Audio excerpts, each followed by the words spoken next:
I believe there's a hero in all of us. Gives us strength, makes us noble. Even though sometimes we have to give up the thing we want the most. Barker! Where you been? Looking for you all morning. You're late. Always late! You're fired. Look at you, Peter.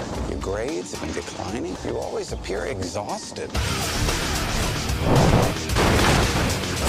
I know, I'm trying. So where you been, pal? You don't return my calls. I've been kind of busy. Taking pictures of your friend. Spider-Man killed my father. No matter what I do, Do you love me or not? no matter how hard I try, I want Spider-Man dead. it's the ones I love who will always be the ones who pay. I can't keep thinking about you. I'm getting married. I want a life of my own. And Spider-Man. No more. You look different. I let things get in the way before. There was something I thought I had to do. I don't have to. I liked seeing you tonight, Peter. Now on to the main event. Octavius is going to put Oscorp on the map in a way my father never even dreamed of. Crazy scientist turns himself into some kind of a monster. 4 mechanical arms welded right onto his body. Who takes Spider-Man's pictures? Where is he? It's taking me off your loyalty to Spider-Man and not your best friend. Bring Spider-Man to me. How do I find him? Peter Parker. Find Spider-Man, or I'll peel the flesh off her bones. There are bigger things happening here than me and you.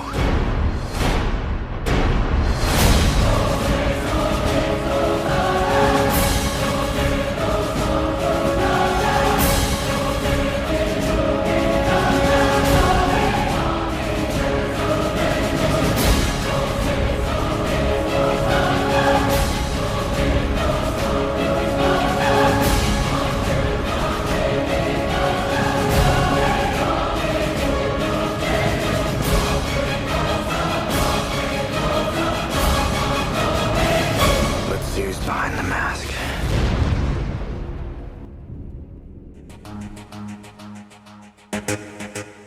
What is it? It's time to go back.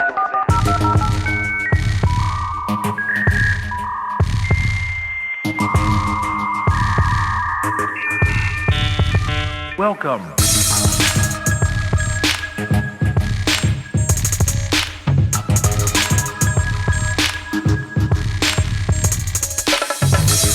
Hey there, welcome back to Generation S. It's a podcast about growing up in the 90s and the early 2000s. And I'll put it to you this way. If you consider the movie we're discussing today to be the greatest superhero movie of all time, and in fact saw it in theaters back 20 years ago, this podcast is for you. I'm Dan Kemp, joined once again by future best-selling author and good friend of mine, Mr. Odian Levy. What's up, man? What's going on, man? Not too much, buddy. We're back for part 2 of Spider-Man. You excited? I can't believe a whole week has passed and I haven't been able to talk about this, so I'm driving everybody crazy. Yeah, I'm excited. So I think this is probably the one I was looking forward to most to discussing because I don't know. I was going to say like it's my favorite, but as soon as I said that out loud, I'm like, is it though? I feel like I like them all pretty equally for different reasons, but I understand why people see this as the greatest of the Spider-Man, Raimi trilogy. I'll ask you up front, what are your thoughts? How do you rank this one among the other two? It is the best, in my honest opinion. I know the last one we said, I saw the other one like 6 times in the theaters. I didn't go a crazy amount of time for this theater. Well, this one when it came out in the theaters, because at that point I realized that, it's going to come out on DVD. It's no need to freak out. We got the sequel we were looking for. So that was good for me. What made me, what made me mad was that it was such a good sequel that it literally showed you could make trilogies or make like successful movies to superhero movies, because most superhero movies, the sequel fell flat because they couldn't capture that lightning in a bottle twice. And I think this was the first one that I can even remember where I sat there going, this is possibly better than the first one. How is that possible? Well, and I have a theory to that, actually. Now that you mention it, I have a theory as to why that is. And it's because the first film in this trilogy had a true beginning and a true end where the story was wrapped up, but it did it in a way that made you want to see the next chapter in the next story. right? So bad examples of movies where you didn't necessarily care what happened next, as far as superhero movies go. And not that you didn't care, but we'll go back to, we did this last week, Batman, right? So the original Batman, 1989, with Jack Nicholson, Michael Keaton, fantastic movie, had a definitive ending. Okay, we're good. Batman's going to defend Gotham. We're moving on. That was it. If we never saw another Batman movie, we knew what Batman was doing, right? That's it. That's all we had. That's all we needed. Batman Returns, excuse me, and you get a very unique and different take on it from Tim Burton, and it's very polarizing and certainly not as popular as the original because, like you said, they didn't really catch lightning in a bottle. And I think part of it is because you didn't really care what Batman was doing. Yeah, it's a Batman movie, you're excited, but like you weren't really emotionally invested in Batman as a character to care if he was still doing a good job in Gotham. Whereas I feel like with Raimi Spider-Man, you wanted to see how Toby was going to handle this responsibility that he all of a sudden has accepted for himself to be Spider-Man and put aside his loved ones and his emotional connections to be focused on being the best hero possible. I mean, what are your thoughts on that? Do you feel like that's my theory as to why it works so well in this case with Spider-Man 2? I think it's dangerous how you and I don't talk to this depth on a normal everyday basis and how much close this is to what we're thinking. So you're going to laugh. I saw Batman Returns over Christmas break because I was sitting there like, I have some fuzzy memories about it. I'm going to break this down for you. So Norman Osborn, voices in his head, becomes, Goblin, whatever, dies, definitive end, right? Joker was, I think his name was like Joe Cool or something like that. He fell into a vat, became Joker, whatever. He doesn't die. He just hangs out or whatever. And that was your definitive end. Well, he does die at the end of that one. Remember, he die? I thought he was. No, he falls off the building. He dies. Like, then that's, I think people pissed up because you can't bring him back. He's dead. Yeah, that was the thing, because I'm thinking of the other Joker from Heath Ledger's the other Batman series. Heath Ledger, yeah. So anyways, so he dies, right? But then in Batman Returns, you have it like a reset button that now you're trying to learn the origin of Catwoman, and that she gets pushed out of a building and she almost dies, but then she becomes Catwoman, and then like they kill whatever Miss Gotham and throw her out of a building, and they blame Batman and frame him. And I'm just like, there's a lot of people falling to get their origins in this storyline where, in this particular movie, right, you have Harry Osborn trying to do right by his dad by keeping his company going, and then fund Dr. Octavius. And Dr. Octavius is a noble pursuit. He's trying to harness the power of the sun. And so it just felt like with this movie, the reason why, like you're saying, that this was like a much better sequel is that you felt like Spider-Man was transitioning to the next step in his life. All the characters moved to the next step of their life, where Batman felt like, you've defeated this villain. Here comes a new challenger, like Street Fighter kind of situation. Right.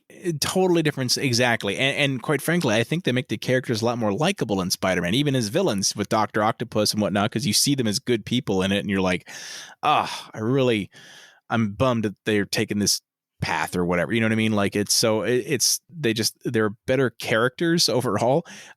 I would argue also that the Christopher Nolan Batman trilogy did a very similar thing, and that's why I think The Dark Knight did so well, is because Batman Begins, it was a very similar journey where, through emotional trauma, Bruce Wayne accepts his responsibility as Batman and realizes what he has to do to protect the city.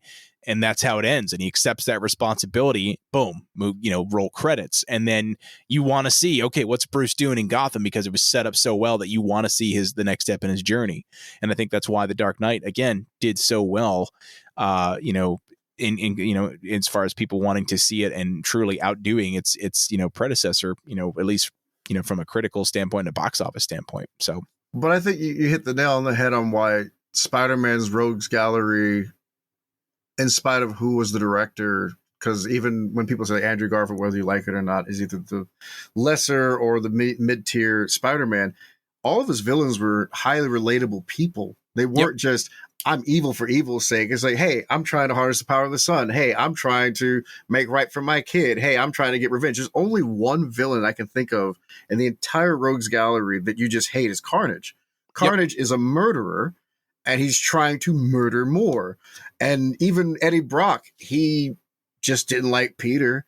and the symbiote takes over his body. But then there's flashes of later on in his in the Venom's even in the movie that we have right now, where he's not that bad of a guy and he becomes more of an anti-hero. But yeah, for the most part, Spider-Man's villains are highly relatable people. Yes, I agree. And they don't start off totally evil, and you have to see them turn, which makes you feel for them. They're almost sympathetic, but then they're still bad. So yeah, I agree. I think they do a very good job. And this film certainly no exception this time around. The headlining villain, Dr. Octopus. And so let me ask you a question. So when you think of so with Batman, you got Joker, right? I think it's hard to argue that's like his definitive like go-to villain, right? It's been done to death in video games and comics and movies. For you, I would argue that you could Green Goblin or Dr. Octopus are truly, I think though between, well, and that's not, I can't say that because there's so many villains for Spider-Man that I could say, oh, Spider-Man and so-and-so. And that's like the definitive, battle, right? Like for you, who is Spider-Man's definitive arch nemesis? Do you have one? I will tell you that it's Doc Ock, and for a couple good reasons why it's Doc Ock. And when I give it to you, you'll see why Doc Ock is his villain. Because a lot of people don't think that. The reason why he's his villain is that he's the only villain that knows him as Peter, has tried to help him, but also has been his villain and has also taken over his body. Because there's a Superior Spider-Man comic book that came out very recently in the last 10 years or whatever, where Doc Ock takes over Peter's broken body and he becomes what they call the Superior Spider-Man. And he realizes that Spider-Man has been holding his punches. He realizes that Spider-Man could at any time rip the arms right off of him and call it quits. And so Superior Spider-Man likes like it's Peter Parker's in the back seat and Doc Octopus is running it. And he's like beating people to the inch of their own lives. And then Peter Parker's like, all right, we had enough of this, and then separate. And to me, if we keep going back to the Batman angle here, is that all of Batman's villains, even Joker, as close as he wants to get to him, he never really messed with Bruce Wayne. Nope. Kind of situation. But Doc Ock, there's whole comic books where Doc Ock is, I remember reading as a kid, he says, take the mask off. I know it's you, Peter. And he's like, yeah. And he takes his mask off and they're talking. And he goes, your Aunt May's sick and I'll fix that, or whatever. He says, why are you doing this for me, Dr. Octavia? He says, look, I have a problem with you, but there's something wrong and only I can fix it, and I'll do right by her. But after I do that, we're back to being enemies again. Yeah. And it was like really weird as a kid going, how does a villain be so nice, but also so evil at the same time? It's a respect thing, right? It's that's where you learn like they respect each other in a weird, twisted kind of way. It's almost like to equate it to another Marvel property is like X-Men, right? With Magneto, and the fact that like he hates humans, but he doesn't hate mutants, but he'll fight them to get his to achieve what he's trying to do. And so it's like, yeah, I'll help you out right now, but we're still not okay after this. But yeah, I'm not, and so it is interesting because it almost, again, they're not good guys. They're not even anti-heroes. They're still villains, but they're like respectable villains. I don't know what the term is, but I don't think there really is a classic term, because like you're saying, like Charles Xavier, him and Charles hate each other. And then there's times where they're sitting there talking, and you're like, I've read the comic books where like the X-Men come in and he's talking to Magneto. He's like, Magneto's here. Calm down, guys. We're having tea. We're trying to figure out the future. What? Yeah. And so I it's interesting because I now that I think about it, I would agree. I feel like of all Spider-Man's villains, Dr. Octopus is probably the closest to that. And I would argue Venom to a degree because they have obviously worked together and teamed up, but that's because Venom almost becomes kind of an anti-hero type of character and not stayed a villain. You know what I mean? So it's different. Whereas, Dr. Octopus never really. Now, didn't he, in some of the comics, didn't he actually turn kind of good for a while, or was that like maybe an alternate universe type of thing? Because I feel like there was comics where he was good, like actually a good guy. He was good in the sense that he was helping like Peter, but it was like to a definitive end where it's basically like, this villain is bigger than what I can do. I think it was like Scorpion or whatever. Where there's like, this guy is bigger than what I can handle. We can work together and I'll help you like, with your suits and help you with fighting. And then they go back to being enemies again. But like as a kid, I saw a special with Stan Lee, and he goes, the reason why Spider-Man appeals to so many people is that sometimes your enemy has to be your friend, and it's not so cut and dry. And so because it's not so cut and dry, that's what's so intriguing, that it's not this guy's bad, send him to jail. Sometimes he's literally sitting there going, well, why are you doing this, Dr. Octavius? He says, I just want to get this. If you let me return whatever the thing is, I won't, take you in for persecution or whatever and take you for your needed jail time. All right. You don't put me on the raft. Thanks, man. You're a great guy. You talked me out of it. Yeah. So you're right. I think they have the best relationship of all of his villains too. Quite frankly, I would say he's the only villain he's really got a relationship with. So as far as that goes, and they talk, and that's part of this movie. So I mean, that's probably a good segue. Let's jump into it then. Let's do a quick plot summary, so then we can talk about the movie itself. So here we go. We are 2 years into his role as Spider-Man. Peter Parker faces personal turmoil, estranged from Mary Jane and Harry Osborn, while discovering his Aunt May's imminent eviction from her house. Oscorp's new head, Harry Osborn, sponsors a fusion project led by scientist Otto Octavius, played by Alfred Molina, who befriends Peter. A tragic accident transforms Octavius into Dr. Octopus, controlled by AI-infused tentacles. Peter grapples with the emotional breakdowns, temporarily losing his spider powers, and quits being Spider-Man. Dr. Octopus, seeking tritium, which is a very rare element in this movie, for his experiment, forces Harry to demand Spider-Man's capture. Mary Jane's peril reignites Peter's powers, leading to a confrontation with Dr. Octopus, and after a harrowing train rescue, Peter reveals his identity to Dr. Octopus and convinces him to sacrifice himself for the greater good. Now, I kind of jumped around there a little bit because that happens a little later in the film. But meanwhile, Harry does discover his father's Green Goblin equipment, and Mary Jane, on her wedding day, that's right, she was engaged this whole time, abandons her fiancé for Peter. The story ends with Mary Jane encouraging Peter to respond to police sirens as Spider-Man. So what I like about this is that everything you wanted to happen in the first one actually happens in the second one, and they don't pussyfoot around it. Like, it happens. He hooks up with Mary Jane. He confesses his love to Mary Jane. Harry finds out that his dad was a Green Goblin. Harry finds out that Peter's Spider-Man. Like, a lot of shit happens in this movie. Like, there's a lot of emotional climaxes, as it were. I was highly shocked at some of the director choices that Sam Raimi did in this movie, because you probably could have gotten 2 movies out of how much reveal happened. So, like, Harry's sitting there and he still wants the tritium and the power of the sun, and Doc Ock, even after going crazy, he goes, hey, if I give you Spider-Man for you to murder, will you give me the tritium? And Harry's like, hey, fair deal for me. And so it's like, right. There's all these things that you're going, because I remember watching the movie going, he's not going to find out he's Peter, because that's like anti-comic book. And when he found out, I was gutted, because I was like, how are you going to hide? Your best friend knows you so well. Right. Yeah. Well, and next week when we talk about Spider-Man 3, we talk about how he handles that. And I would argue it's one of the weaker parts of the movie. But again, we'll talk about that next week. But like, because once he finds out, they don't interact for the rest of the movie. Right. That's it. Like, they're not on screen together. You see Harry that one more time where he discovers his father's goblin, armor and all that stuff. And then, that's kind of the teaser for the next movie, which I appreciated. I thought that was very good. But yeah. So, you from that perspective, it brings you back because you want to see how they decided to handle the Peter and Harry relationship, because obviously nothing would ever, repair that, or so you think, until Spider-Man 3.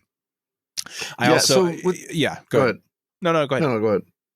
So I was just going to say, I also, again, love the fact that, for the most of this, movie, Mary Jane is engaged to, funnily enough, J. Jonah Jameson's son, John J. Jameson, like he's like the junior or the third or whatever, right? John Jameson is, anyway, he's an astronaut.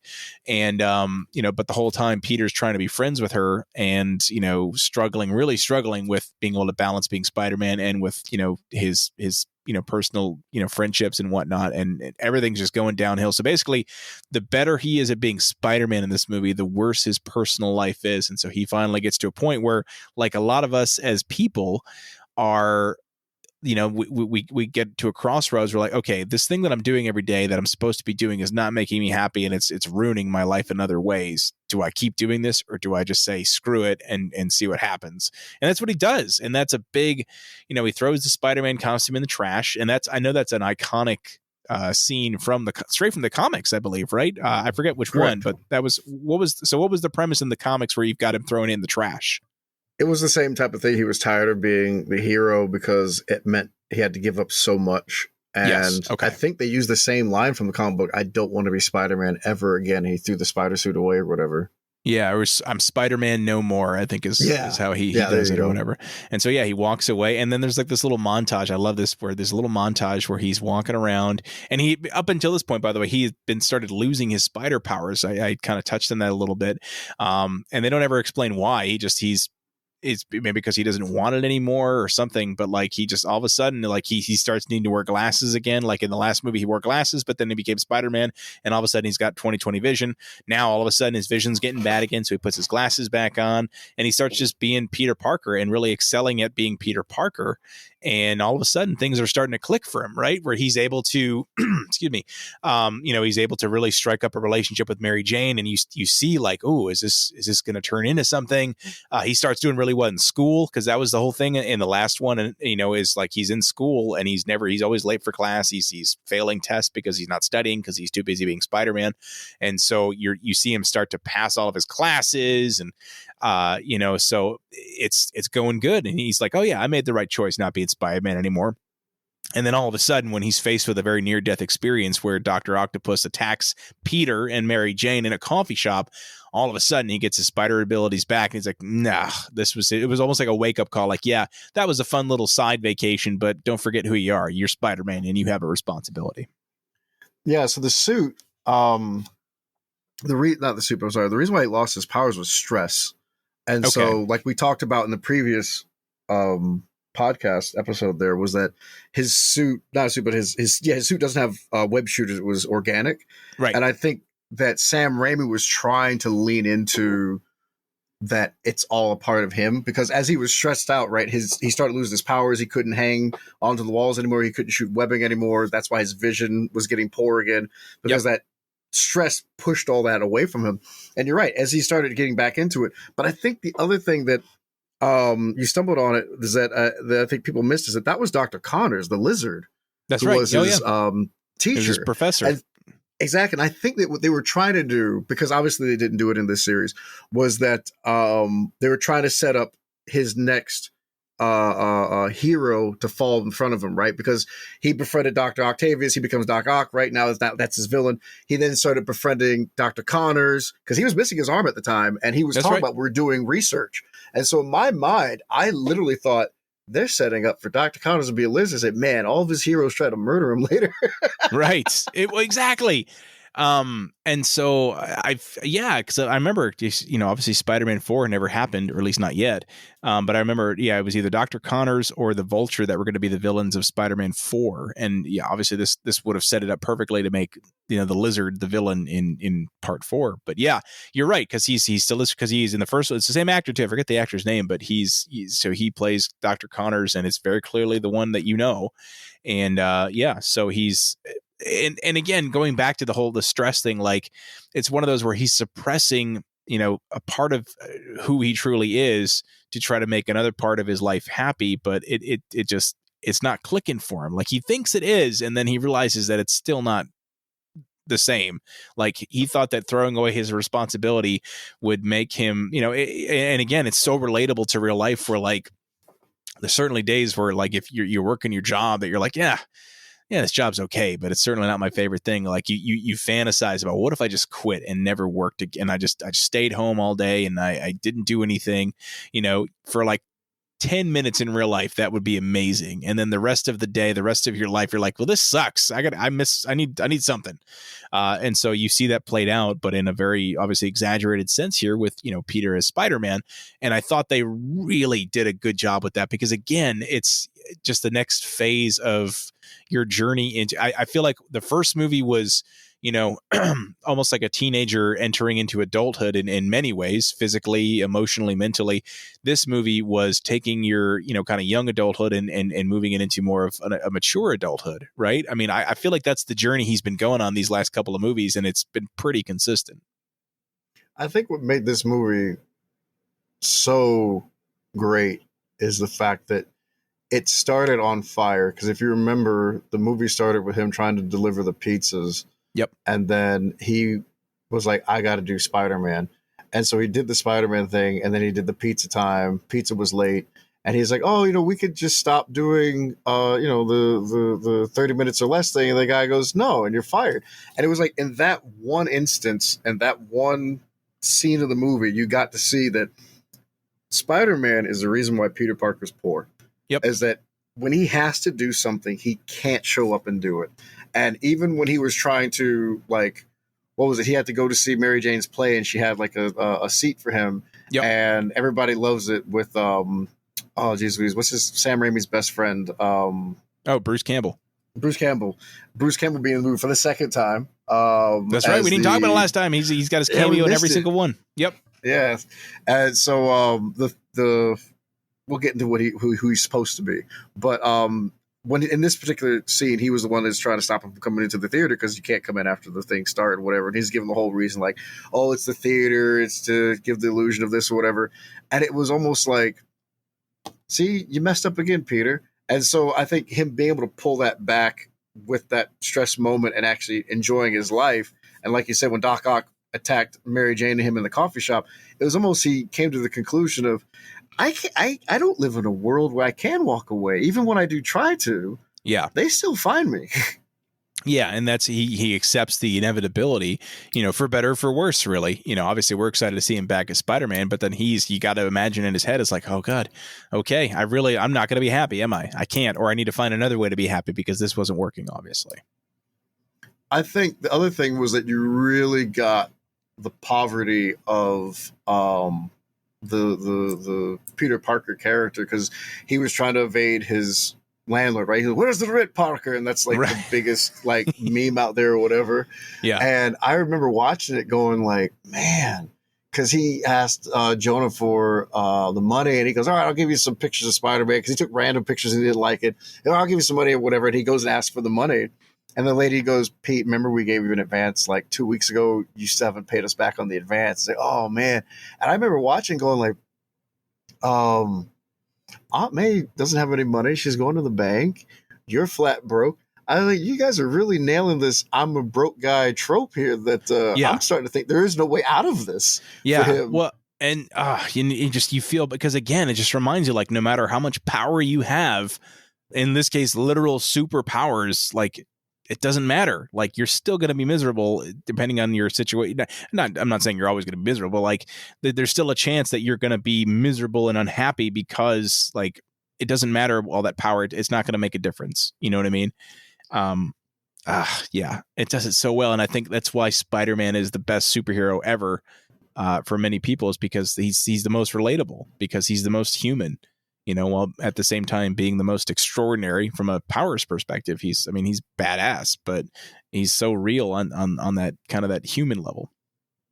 I think one of the things that's funny to me is that if you just remember the first movie, the complaint was the Green Goblin and the helmet, and that Doc Ock is just his face. He's not hiding his identity the entire movie. And I think, to me, one of the funniest bits is that very nice person, very humanizing. Harry, has him meet Doc Ock and his wife.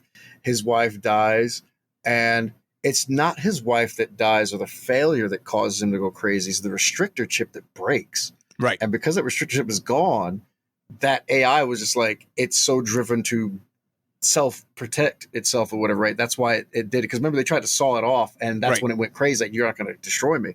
And so to me, I was like, Norman Osborn could walk around in broad daylight. Nobody know he's the Green Goblin. But Dr. Octavius is like Doc Ock 24/7. And so the transition scenes from like when he was breaking into the bank or coming after throwing the stuff at Peter Parker and Spider-Man, with like trying to get Spider-Man out, all those things to me was like funny, because I was telling my friends that that's how crazy it is in New York. This guy's walking around with a trench coat and these tentacles, and everybody's like, I heard he's that Doc Ock guy, because remember, they were going to call him Doctor Strange. That's right. And he's like, oh, it's good, but it's taken. Yeah, it's taken already. And it's like, it's just out there. And to me, I thought that he made a superior villain because he wasn't hiding his identity. He was coming at him full hilt the second he became a villain. And you still felt like there was a part that could save him, because unlike Norman, who really was like crazy, you felt like if he could just get that restricted ship back on board, you could save this person. Right. He never felt like he was beyond redemption, and that turns out to be the case right at the end there, where he does sacrifice himself. But yeah, I agree. I think he's a very fantastically written villain. And let's just talk about it. You touched on that scene where, again, they're trying to saw the tentacles off. Can we just talk about how that's like one of the scariest scenes in a non-horror movie ever? Like it's it's horrifying. Like it's just going nuts and killing everyone. To pick Sam Raimi, the guy who did the Evil Dead series and Dark Man, he knew how to draw the line where it was scary enough that you could still get PG-13 rating and not make it a hard R. Because I remember watching it going like, this is not a superhero kind of situation. This is kind of crazy that he's like beating up on people like this. Yeah. It was exactly, and like killing people, like they were dying, and it's just these mechanical limbs, and it's terrifying. And so anyway, because there wasn't really a scene like that in the first movie. Like this one had so good.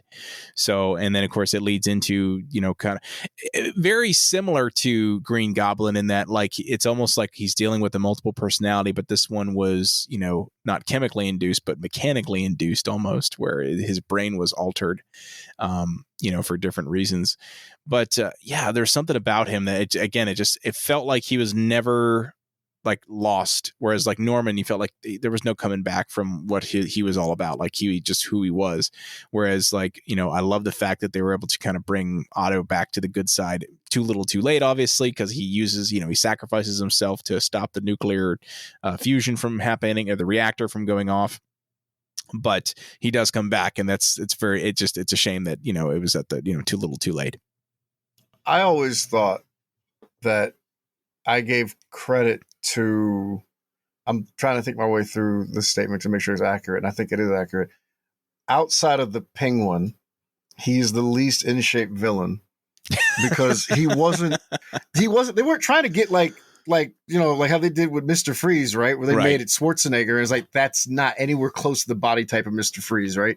They literally was just like, I'm sure they went up to the guys like, hey, what do I got to do to prepare for this role? Nothing. You're fine. Right? Yeah. Go to Olive Garden. It's fine. Grab extra breadsticks too while you're at it. Yeah. Because we'll see you Tuesday. Cardio? Nah, you're going to be suspended from wires. You're fine. I'll go. Yeah. Because you remember Willem Dafoe was pretty ripped as Goblin. Yeah. Like I don't know if the studio asked him to do it or if that's just what he wanted, how he wanted to look, but like he was pretty cut. And then, you got Doc Ock, who's just literally a middle-aged dude, looks pretty normal, and then he's even more of a crazy psychopath than Goblin was in a lot of ways. And it just and it wasn't because he was physically intimidating, but not because of his six-pack abs, because he didn't have them. Yeah. And I think that's the one thing we keep talking about, where it's like, why is he such a good villain for Spider-Man? Is it Spider-Man's like ripped to the gills in every version that he's in, right? Yep. Every version that I'm even thinking of Dr. Octavius, he's just a regular dude with these possessed tentacles that are an extension of his abilities. And to me, as someone who reads comic books, as somebody who writes, you can't ask for a better villain, because he's so obtainable that any one of us, if we put on those tentacles, could be just as bad as a villain as he is. Yeah. Versus where it's like, Norman, he got hit with the gas, and he was working out, and he got a technology. He's like, no, I am one tentacle possession away from being Doc Ock. That's right. I think we all are, and I think that's also why, people going back to Batman, because we do that a lot, apparently, these last couple episodes. I think that's why people love Batman so much, is because it's like, I guess you have to be really rich to do it. But, once you get all that money, you could be Batman, so there's that. But Spider-Man, a little harder to attain. But yeah, from a villain perspective, you're right. It's like that could be anyone, that just one false move and they lost it. So watch out for those. Those AI wires climbing up your spinal cord, because that's basically what happens. Is they connect right to his spinal column, and then all of a sudden they possess him or whatever. But don't you think that's like the opposite of Peter, right? He gets bit by a spider, becomes good. Doc Ock gets possessed by tentacles, and he's like, villain. Yeah, right. Yeah, you could have gone either way, but nope. Okay, it just shows that the machines are always out to get us. So There it is, man. So, okay. So this movie you said you did not see in theaters as many times as the first one. You said, you know, you knew DVD rentals were a thing and all that. So how many times did you see this in theaters? I only saw this 3 times. Which only 3. Okay. Is half. Only 3. Okay.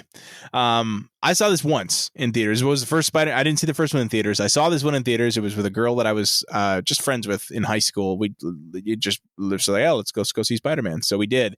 And I did. I remember I loved it. It was amazing. But what was your, I mean, so I think I'd even seen the trailers for Spider-Man 2 beforehand. So I kind of knew going in what was going to happen. Whereas the first one I went in, I mean, I knew Spider-Man as a whole, but I didn't know anything about the plot. So I went in pretty cold.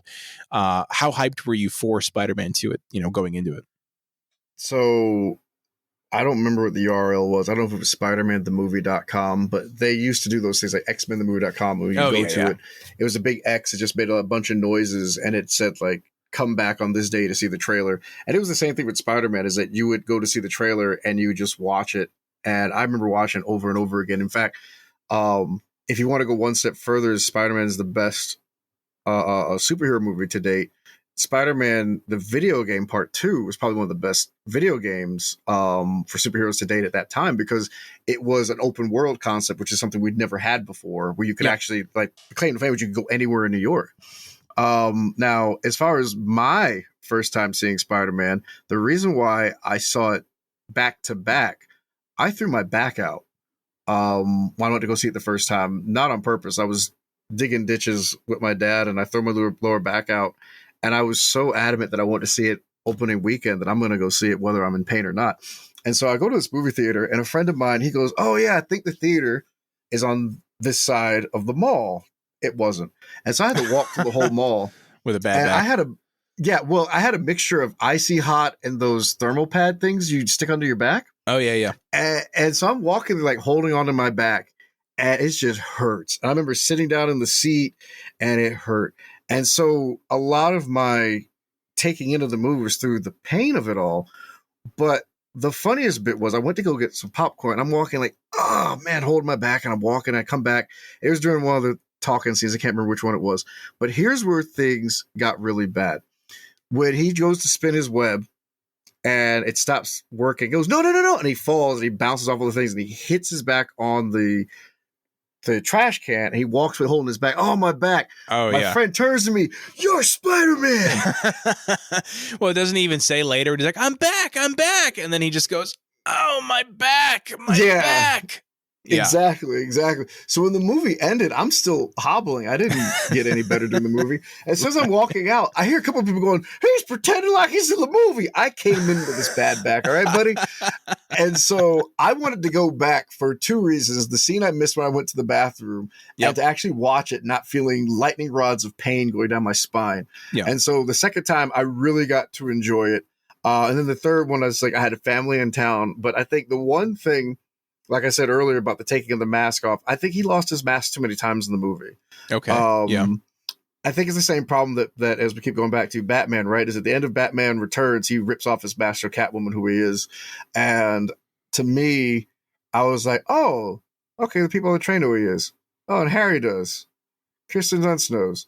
I mean, at the end, where's the secret at? What's the point of the mask? Well, and it's funny too, because I feel like the same thing happens with the Tom Holland Spider-Man movies, where he's more often than not wearing the mask. He's just wearing the suit because, like, you're paying to see his face, I guess. I don't know, but I agree. Yeah, he does lose his mask a lot more. Although I would argue that every time he loses his mask, it's for a very significant reason in the movie. It's not like he just takes it off for, you know what I mean? So I don't know. I felt like it was okay this time around as far as Spider-Man 2 goes. I agree. I don't think he just like ripped it off because he needed to breathe. Right. Because like it was literally like the first movie when the grenade goes off and it shreds the mask off his face. That was perfect. That was like everything you see in the comic books. And I think it's the same thing in this movie where it's the natural progression of the fighting and the ripping up or whatever, and it happened. But like for me, it cracked me up as like when he was trying to stop the train. By far, that was a heart stopper for me. I knew he had to save the day, right? Yep. But I'm just sitting there like, you got to be kidding me that it showed how strong he was. Because I knew as a kid, like from reading, how strong he is as a character. But in the movies, And up to that point, people just thought, oh, he's just a guy who swings around. No, he stopped the whole train with the webs and like pulling back on it or whatever. There's a lot of like tensile strength in his arms to hold it. And so when he like passed out from exhaustion, and the guy's like, he's just a kid. I was like, well, that's about it. J. Jonah Jameson is going to get a couple bucks, and all of a sudden he's going to know exactly who this kid is. But it also showed how the New Yorkers were like, I don't want to lose this hero to like spoiling his identity. And so like everybody just agreed they weren't going to tell anybody. Yeah. Yeah.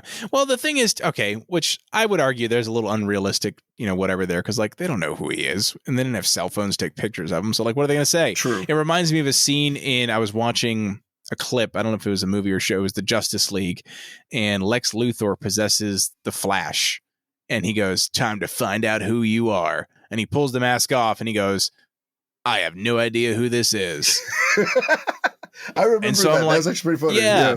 So I'm like, even if they saw his face, how many millions of people are there in New York City? They don't know who he is. It's not like it's not Bruce Wayne. Like if it was Batman that got a mask, shit, that's Bruce Wayne. This is some rando. You know what I mean? Like as far as they're concerned. So I feel like, I don't know, like the identity of Spider-Man in this scenario, for a one-off where they see his face and they'll never see his face again, like they're not going to know who he is. You know what I mean? So I agree. I just rather him not have lost it. Yeah, but I'm glad it didn't. I'm glad it wasn't his undoing. That's the one thing I was happy about. Sure, yeah, I would agree with that. Absolutely. Now, one of the things we talked about last time around was seeing actors in movies that you forgot were in that, or like earlier movies. Do you recognize any people in this film that ended up becoming very famous later on? I have one in particular, but I'd like to know if you found any too. I don't know if it's the same guy I'm thinking of. It's the guy in the elevator that he was in that I Love the 90s, I Love the 80s TV series or whatever. Hal Sparks. Hal Sparks. There you go, Hal Sparks. Yeah. That's the only person. Not who I was thinking of. That's the only one? Okay, who? All right, I have another one for you. So Aunt May and Peter are at the bank, and they're talking to the bank teller. And do you remember who played the bank teller? No. Joel McHale. Oh, man. You know what? Now that I think about it, his personality fits bank teller. Yes, right? Sorry, the toaster's only for people who make a deposit of $500. So you don't get the toaster. I'm looking here at a list. There's other people apparently who so Emily Deschanel plays a receptionist apparently. So Emily Deschanel, I believe, is the sister of Zoe. Yeah, she's Bones from the show Bones. She's a receptionist in this. Who else is in this? Let's see. There's Daniel Day Kim is Otto's assistant. Daniel Day Kim, of course, known as he's in Lost as what's his name in Lost? Jin, right? In Lost. Jin Soo Kwon. And then let's see. There's a couple other ones here. There's John Landis. Phil Lamar is a trained passenger. Everyone knows Phil Lamar. He's a trained passenger. He's a famous actor. John Landis, one of the doctors who operates on Otto Octavius. He was a very famous director. Directed Animal House, Blues Brothers, Beverly Hills Cop 3. I don't like to remember that. Who was the lady that gave him his paycheck? The lady his paycheck. Famous Betty Brant. You talking about Betty Brant? Yeah. That's Elizabeth Banks. There it is. Yeah. Yeah. So she's very famous. Yeah. So she's in all three of the movies. Yeah, that's it. I try to remember. I knew she was famous. I didn't remember what her name was.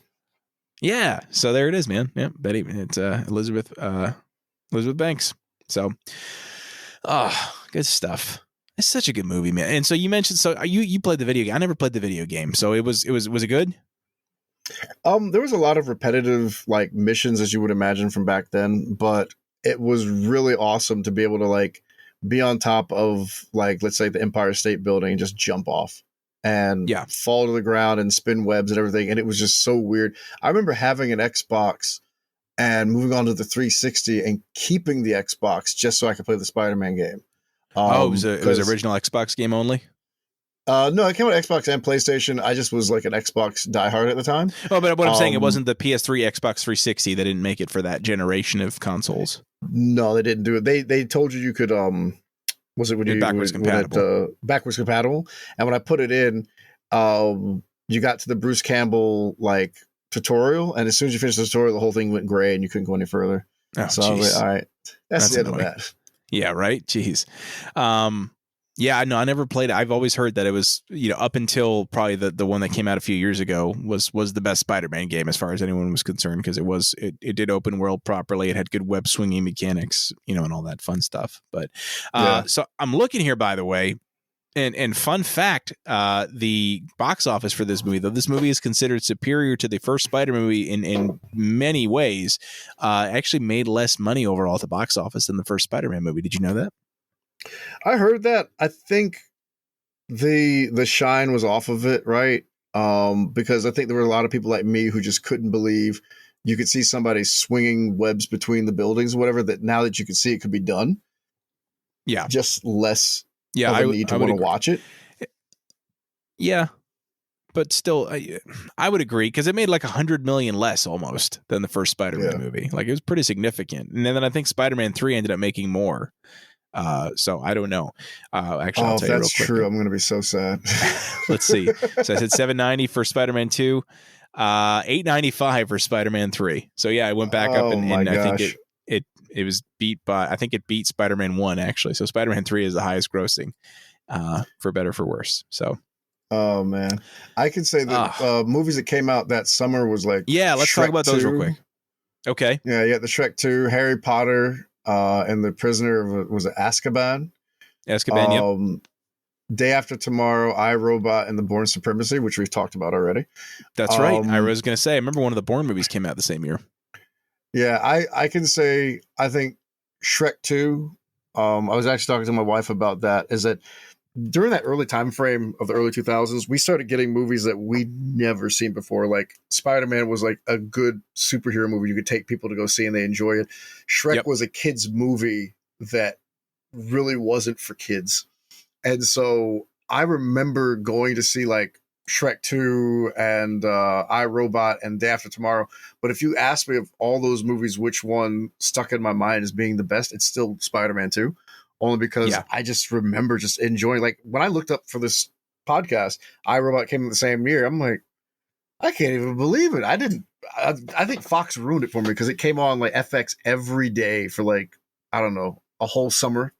Right. So they played to the point where I didn't even want to see it anymore. But for this one, it felt timeless. Every time I saw it like on TBS, I'll sign up for it, man. I already know what's happening, but I'm ready. That's right. Absolutely.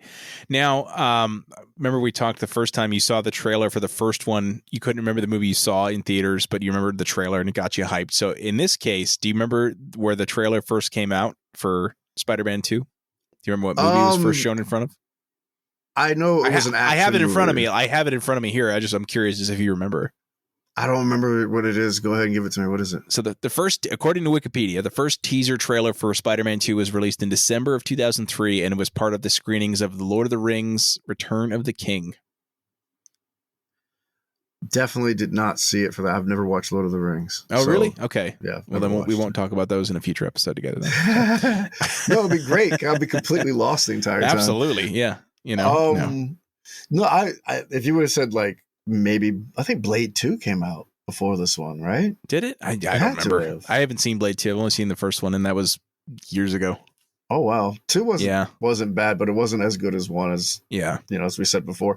One of the things that blew me away though with this movie was not only the losing of the powers, but the other love interests were the I guess Bulgarian girl who lived in the building Ursula with or Peter. whatever. Ursula, yeah, there it is. Yeah, and she kept saying, "So, hey, Pete, how's it going?" And in my mind, I thought, "Are we actually going to see a different love interest?" And it didn't happen. But a part of me wished that it could have, because I was like, "Pete, come on, man, she's moved on. This lady here, she doesn't care you're broke. This is the type of people you want to hang out with, right?" Yeah, she was a smoke show too, man. She was hot. I mean, as far as you know what I mean? Like she was, yeah. And so they teased that, right? And you're like, oh, you kind of want it to, and then it just never does. And I don't know. I guess on one hand it shows, well, Peter really is, as we talked about last time, like he is dedicated to Mary Jane. But like, you're like, damn, if that were me, what would I have done? And I almost wonder if that's why they put that in there, that character to say, hey, as the viewer, what would you do in Peter's case? Would you go for it? You got this, like, I mean, she's ready. She's ready for you, man. Or are you going to keep going after the girl of your dreams? And that's what he does. Another weird thing that came out in this movie, which I thought was a nice furnish, was the original Spider-Man song was sung by that lady on the violin. It was off key. It was absolutely horrible. But for somebody who grew up watching the show, I was like, all right, good job. You found a way to like that wasn't in the first one. There. I don't think it was. I thought it was in the first one where they're doing the whole montage. But they had a guy singing it, but it was in like a weird style or something. But I remember, I don't know, maybe not. I remember her singing it in this one, yeah, because he like sees her. It was like on the subway or whatever, right? Or in this subway station or something. It was after he got out of the movie theater and the girl that she was singing. Yeah. Okay. Yeah. There it is. Oh man, what a movie! And so would you? I think I already asked you this, but would you say you prefer this villain to the first movie's villain?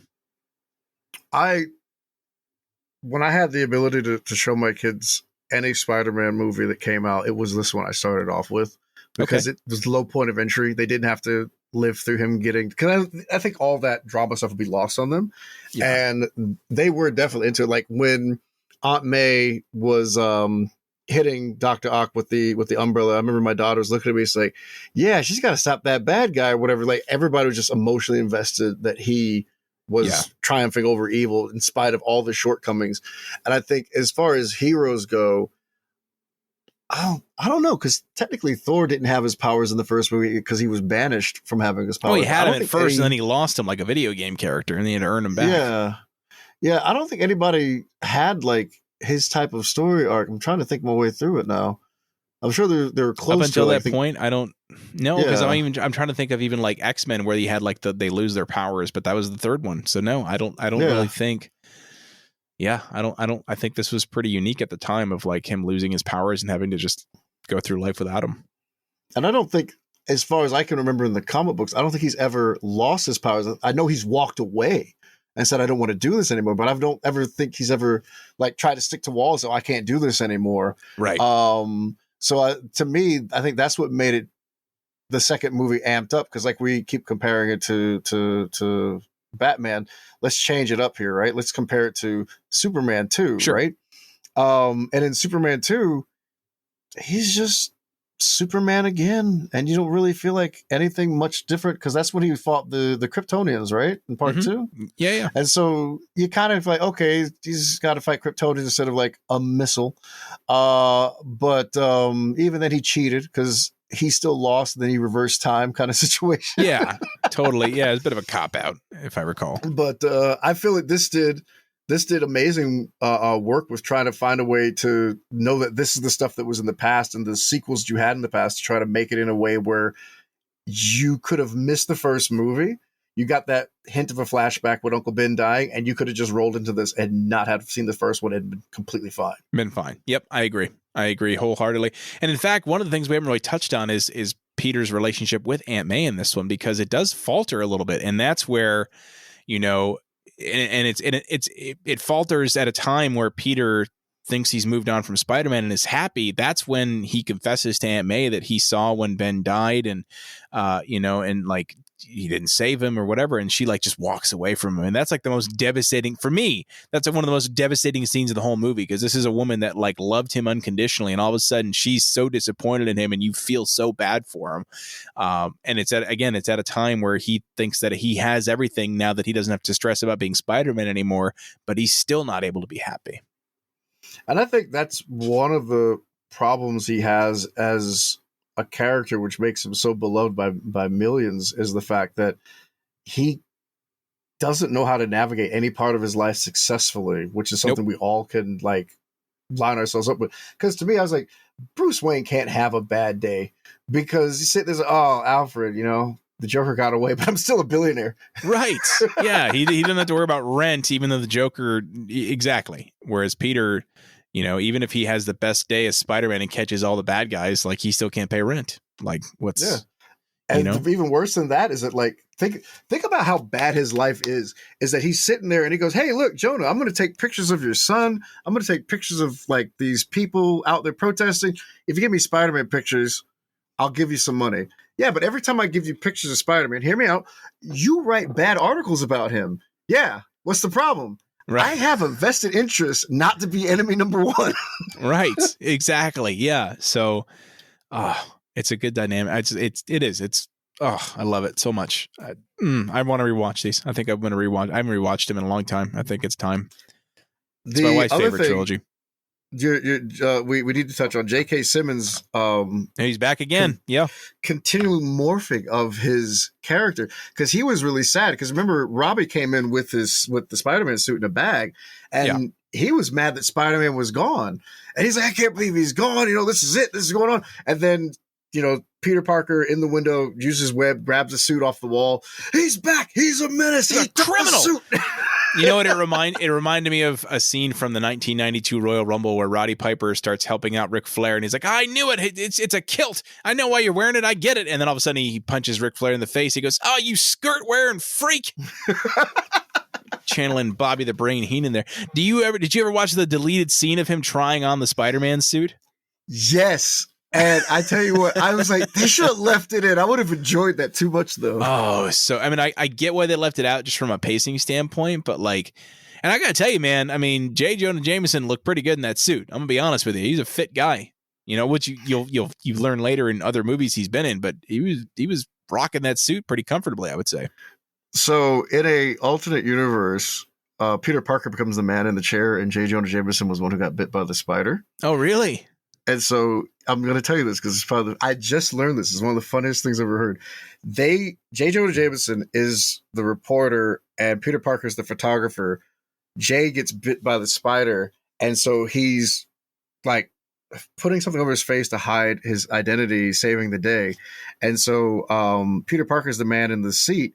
And so he says, hey, Jonah, I had an idea. It's like, what? Well, you were bit by a spider. Why don't you go by Spider-Man? That's a dumb name. I'm going to go by Headline. So, I think his name was like Headline, and he looks like a newspaper outfit or whatever. And I remember reading it, go, so help me. I think that's exactly what happened. That's amazing. That'd be terrific. All right, man. Anything else you want to touch on before we wrap this one up? I would say that we need to give more credit to Bruce Campbell for his cameo. Sadly, we didn't mention him in the last one, but the cameo that he did in this movie, I think, really stole the show as far as breaking the pacing and really showing like how far off Peter Parker was. Because if everybody who I was with thought, oh, he's just going to open the door and sit down, and Bruce was like being the villain, the dick in his way. Right. Like, you can't come in. You can't do this. And a friend of mine who knows Bruce Campbell from Evil Dead, he was like, this is like the perfect street level villain to a Peter Parker character because he can't get around him no matter what he tries. Yeah. Oh God. And yeah, so we forgot to shout him out in the last time around. He was the wrestling announcer. He wasn't the promoter. He was the announcer, and he actually came up with the name Spider-Man technically. So we got to thank Bruce Campbell for that. And now supposedly Bruce Campbell has said in interviews that it's the same guy in all three movies, but I don't know if I believe that, especially with the third one, the guy having a French accent. But what are your thoughts? Okay. So it's true. Okay. I can delve more into it in the next one, but he was supposed to be in the fourth movie as Mysterio. And so it's supposed to be that he is the same person in each movie because he's doing what an actor would do because Mysterio is an actor. He's method acting. Trying to do, so he's going through all the paces of what he would have done, right? And it's supposed to be, because I saw the storyboard, and it could have been fan made. I don't know. But it starts the movie off with him in the Mysterio suit, and they are arresting him with Spider-Man like dropping off at the precinct. And when they take the fishbowl off, it's him. And he's like, I would have stopped them too, but he got all these people getting in my way and everything. And I thought, if we could have had style? That. Yeah. And if we could have had that, I would have died laughing. Oh, God, that would have been terrific. That would have been amazing. Yeah. So, oh, well. It's okay. What could have been? I'm sure they should do like a comic book spin. Did they ever do a comic book run of the movies or no? So they did Batman 89 and Superman whatever year it was. I knew those. No, they never did it for the Raimi verse. And I actually do think you're right. If they continued to grow it out and they literally said, hey, this Hollywood star would have been this character and all, I think it would do very well. I agree. 100%. I think you could have fleshed out the stories and whoever you wanted to play in though you very easily could. I 100% agree. So, oh well, we'll see who our buddy Bruce is playing next time around. We haven't even talked, by the way, about the Stan Lee cameos because he's cameoing in these as well. This is like his early start in cameoing in basically every Marvel movie until he dies and beyond.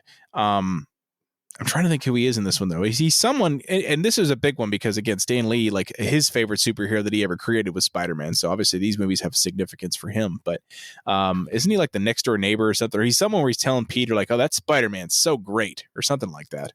Or like, yeah, I can't remember what Stan Lee's cameo was. I know him from the Spider-Man show from the 90s. He used to be the one like kicked off the episode. Greetings, right. true believers. And like, so yes. you knew that in the Excelsior. Yeah. But I remember him being in the movie. I can't say off the top of my head who he was in the movie.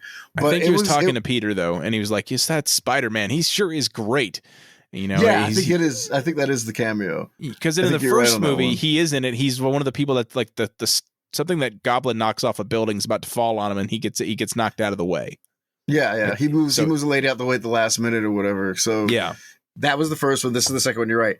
I think it was really nice that they gave him the ability to do that.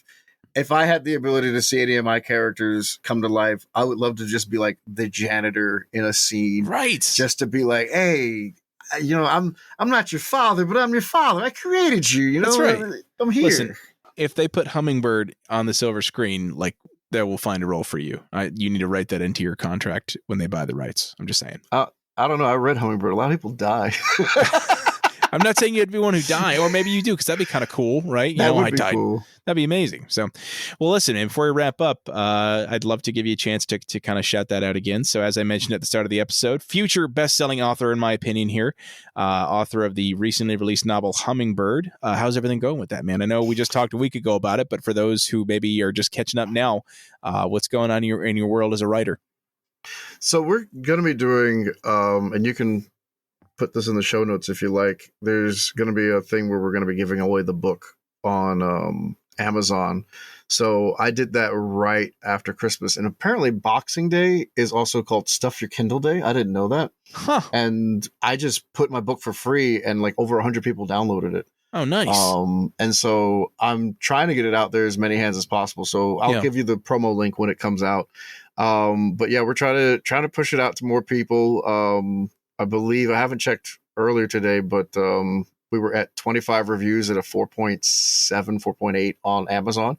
And so for up-and-coming author, especially indie published author, it's a really big deal to have such a high rating and to also have so many units moved.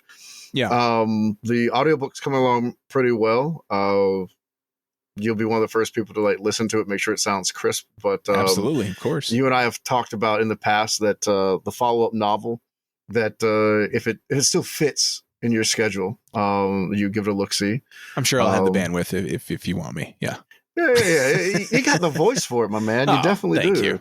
Thank you. And I think it's one of those things that you just work so hard on it, and then when you take your head up for air and you see how much was accomplished, you're almost like, I did all that. Because yeah, man. The second book's done. I'm in my final reading of it, and I'm about halfway through the first act of the third book. And to me, it's just like, I got people right now on building me the actual like cover art for it, and it's just like it's all coming together. And so when the trilogy is done by the end of the year, my hope is to like do like a whole trilogy release party thing and posters, signings and stuff. But yeah, it's coming along nicely, and I'm just really happy to be able to actually do something like this and actually create something for people to enjoy.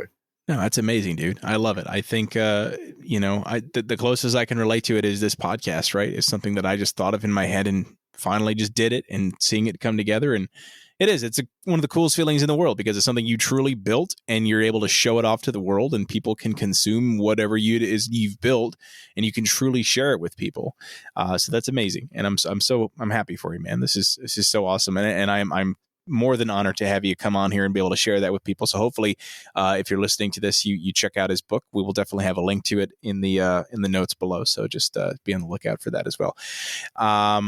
Yeah, man. Very excited. Well, listen, we're going to go ahead and wrap up here, but we will be back next week for the thrilling conclusion to our Sam Raimi, Tobey Maguire Spider-Man trilogy with what is considered to be, by many, the worst, the low point of the Spider-Man trilogy. The box office dollars say otherwise, and I'll be honest, I might even say otherwise too, but we'll talk all about that next week. And before we wrap up, guys, as a reminder, make sure if you know somebody who likes the show, you're telling them all about it, you're sharing, you're spreading the good word about Generation S. We're only going to grow through those referrals. We don't really advertise anywhere other than here on the podcast. So make sure you're telling your friends all about the show. Make sure we got a ton of episodes in the bank at this point, almost 70, I think we're up to. So make sure there's something they could find in there to listen to. And make sure you're checking us out on all our social media. Give us a follow on Instagram at Generation S Podcast, over on Facebook at the same URL, on YouTube at Generation S. We got some great content being put out every single week there. And hey, if you want to support the show financially, we don't have a Patreon, at least not yet, but we do have a merch store. If you want to get yourself some dope Generation S swag, we've got t-shirts, we've got notebooks, we've got, I think we've got a mug up there. It's been a while since I've updated the page. We got some pretty cool stuff though, so check it out. We got a lot of logo variants that I personally designed that I'm pretty proud of, so check those out as well if you're in the mood for a new shirt. And with that, guys, again, we will be back next week with part 3 of the Spider-Man trilogy, talking all about Spider-Man 3. So until then, thank you so much for listening, and we'll talk to you soon. Goodbye.